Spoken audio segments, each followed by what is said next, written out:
建築会社さんにもよるんですけれども、年間棟数結構やってる会社とかね、件数こなしてる会社さんだと1日にまとめて2件3件、多い会社だと5件とか7件まとめて依頼をされるということは結構ありますね。だからその方がたくさん取れるし、建築会社さんにとってもそのいわゆる撮影の費用負担っていうのは、スケールメリットっていうのが当然出てくるので、そういうふうに件数重ねて撮影をしてますので、年間の件数だけ棟数だけでいくと一番最高だったのは一昨年2018年になるのかな。この年はもう400件超えてまして、でちょっとさすがに多すぎてもう一人では身が持たなかったので、少し減らしてカメラマンのくせに撮影ではない仕事をなんとか増やそうと思ってですね、昨年はそれでも360件ぐらいの撮影をさせていただきました。もう一番大変なのは鏡の多い部屋の多い家、こういったのは大変ですが、あと暗い部屋、僕の場合やはり速さとかスピードを売りにしているので、その分暗いとどうしても露出上げて撮ろうとするとブレやすくなってしまうので、そこをブレないで撮ろうとするとやはり暗い部屋が多い家というのはちょっと難しいですけれども、それでも昼間であればね、三脚使わずに撮る技術はもう持ち合わせてるんじゃないかなと思います。だから僕の技術というよりも今のカメラの性能の良さというのが際立っているので、この時代そういった意味で僕の場合はカメラ機材を常にね研究しながら勉強しながら、どういった機材を使った方がより建築写真に向いているのかっていうことをね学びながら機材を使ってます。建築写真って一見何も動かないものを撮るので簡単なように思えるかもしれないんですが、僕の中でのジャンルで言うと動かないからこそ一番難しいジャンルだと思ってるんですね。建築写真が上手に撮れるカメラマンって僕そんなにたくさんいるわけじゃないと思ってるんですよ。カメラマンがね世の中いっぱいいる中で建築専門で撮ってる人って本当ごくわずかで、やはりそういった人たちの技術っていうのは僕はすごいものを持ってたり、現場に合わせてそれぞれの機材を的確に合わせる。でこういった合わせるっていうことをやはりできるためだけの知識も必要ですし、現場入った時にはそれぞれ毎日違う場所で撮ることによって環境が全然変わるんですよ。その環境が違う時にこっちの機材を使った方がいい、このレンズを使った方がいいとか、瞬時に見極めながらねそれを使い分けて撮影をするということが非常に僕は重要だし、こだわっていきたいなというところだと思ってます。これは僕が建築写真を始めたきっかけとして、自分が建築会社時代にプロモーション、集客、お客さんに見てもらうっていうことで一番大事なのは僕はやっぱり実際の建物を見てもらうっていうことになるので、それをですねクライアントさんがさらにその先のクライアントさんをゲットするためにプロモーションで使うためにこの建築写真は使うという目的を持っています。ですから少しでも人の目に触れた時に瞬時に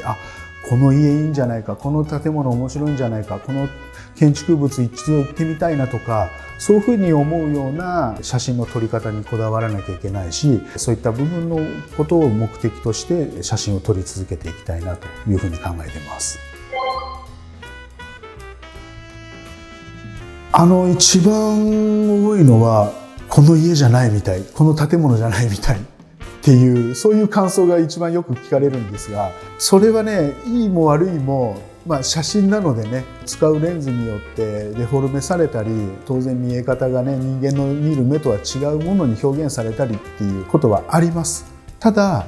それがゆえにね、まだ見ぬお客様を捕まえると、さっき言った集客のプロモーションのための目的というものになれば、僕は非常に大きな効果があるんではないかなというふうに思ってます。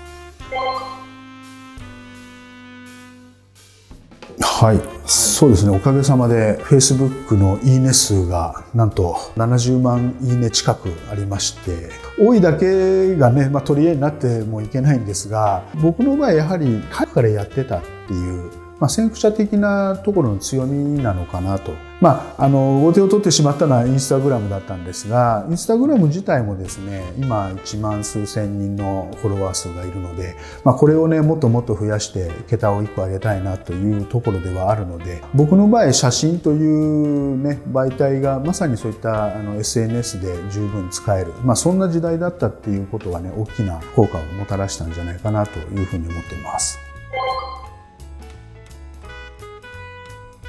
これからもっと SNS の良さとして自分たちでどんどん好きな時にいつでもっていうそういったタイミングでこの動画を活用できる時代が来ると思っています。だからライバーなんて言われるね、やはりライブ中継をする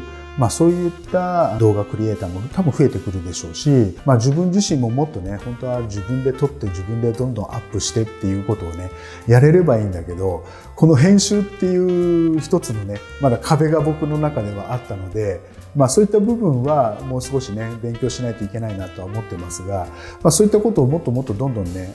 クリエイティブしていけば、より簡単に早く動画をアップしていく。そんな時代に僕はこれからもどんどんなっていくと思ってます。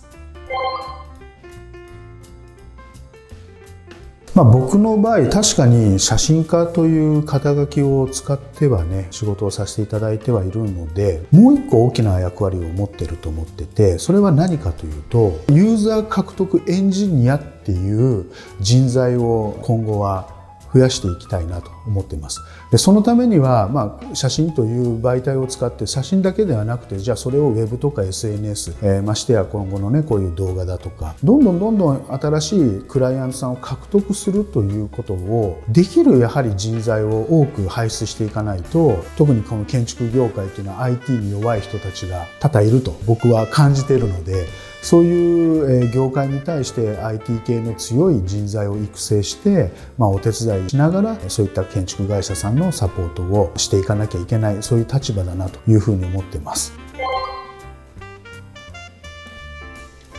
一番の問題は時代の進む速さがあまりにも速い。で、それによってついていけないっていうふうに感じている人があまりにも多い。で、これついていけないと思った瞬間にもうついていけなくなるんですよ。で、僕は幸運なことに電気屋のせがれだったんですよね。電気屋のせがれだったから、ちっちゃい頃からデジタルであったり電子機器っていうものに触れ合うっていう機会が非常に多かった。で、その感覚が今この年になっても残ってるので、常に新しいものを追い続けよう、新しいものが出たら手にしよう、使ってみようっていう感覚が今でもあるので、その気持ちさえ忘れなければ、コンピューターが苦手だっていう人もですね、どんどん問題を克服して、逆にそれを生かして使ってやっていけるんじゃないかなというふうに思ってます。これから YouTube でどんな動画をね、アップし続けていけるか、僕にはまだ全く想像がつかないんですが、僕という人間がこういう形でこの業界で写真という媒体を使った活動をしているっていう、それだけでもね、そういった人間がいるっていうことを世の中に知らしめるだけでも十分僕は価値があるかなと思っているので、ぜひ同じ考え方の気持ちになってくれるような方がいたら、一緒にこの YouTube 動画出ていただきたいですし、本当にもっともっといろんな建築を紹介したいし、建築会社さんも紹介したいので、ぜひ協力してくれるよっていう方がいらっしゃったら、 YouTube を通してメッセージいただいたり応募いただけると非常に嬉しいかなというふうに思っています。皆さんチャンネル登録よろしくお願いします。